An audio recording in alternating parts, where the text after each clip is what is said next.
to manage your savings using Notion. First, let's create our main database. This database will have 3 columns, 2 number properties and 1 formula property. Start by adding a column where we will enter the total cost or the saving goal for each entry.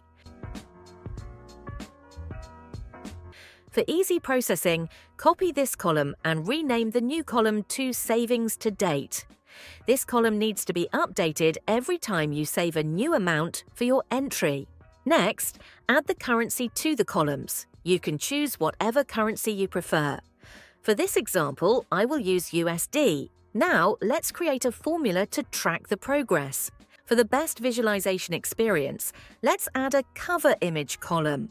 Now, after setting up the database and adding our sample entries, let's create the progress formula.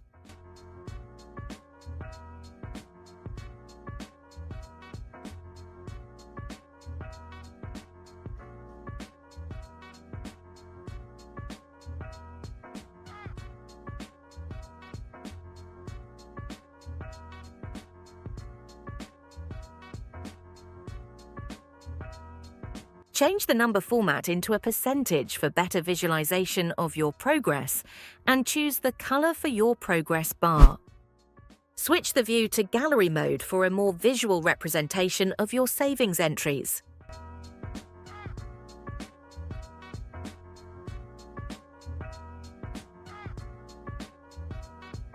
Show the progress bar from the Properties setting for easy tracking of your savings progress. Make sure to like this video for more Notion tips and tricks.